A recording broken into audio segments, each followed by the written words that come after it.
How was it adjusting from Chris's style to Alfonso's style? Let me go for that one. Okay. Basically, I think everything that we learned with Chris, we were now able to put into practice with a different director. And I think the reason Alfonso kind of was able to do longer takes and was able to do more complicated shots was because with Chris we just didn't have the experience or the focus to do that kind of stuff. And so with Alfonso we're kind of just getting a shot, and it is hard, it is more challenging, because which is good, because if we're getting older and we're not being challenged, then there's no point in doing it really. But I think it's just and we learn more with each director, I think, and now with the fourth one with Mike Newell directing, I think we're going to learn even more there as well. Were you able to teach Alfonso anything about your character? Yeah, actually, one of the first things that he did when we first met him was he asked us to write an essay about our characters, not just to help us, but also to help him to kind of see the character through our eyes.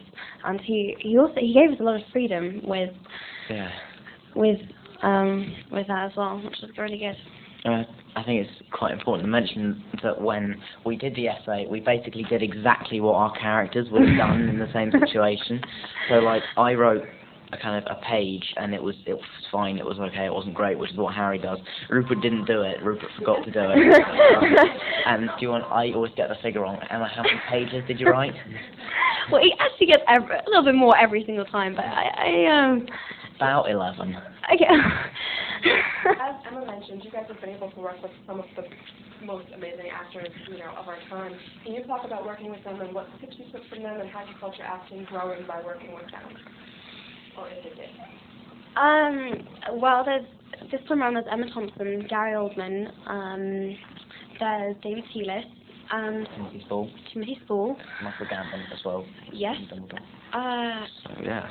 I mean, what a cast, really. It was amazing, because I've been, ever since I started doing the Harry Potter films, I've been watching films a lot more, and I watched probably, I'd say, 90% of Gary Oldman's films, and I have so much respect for him as an actor. I think he's one of the greatest actors of his generation, and it was a complete inspiration to work with him, because and he's actually the nicest guy as well, and he gave me a bass lesson, and he's a really great bass player.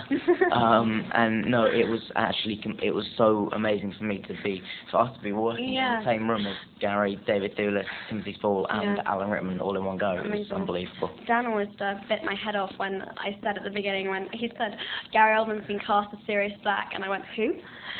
And now I know that is the most terrible thing I could possibly say ever.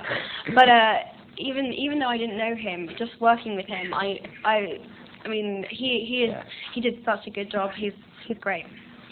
Hi guys. Hey. Hi. I had a question. I was actually at the premiere yesterday, and the turnout was a bit crazy.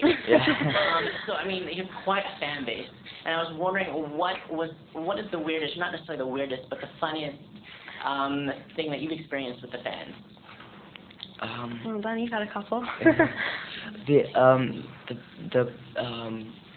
Probably the best one to tell is the one where I went to NTV, where we're about to go again actually, but it was the first time I've ever been there, and you got the huge windows all around. Like, Carson Daly took me over to one of the windows and pointed down, and there was a girl down there. You've probably all heard this story before, because I have told it probably at every interview that I've ever done. But a girl standing down there wrapped in a towel and nothing else, and just holding a sign saying "Nothing comes between me and Harry Potter." It was a Harry Potter towel, which made me feel better. So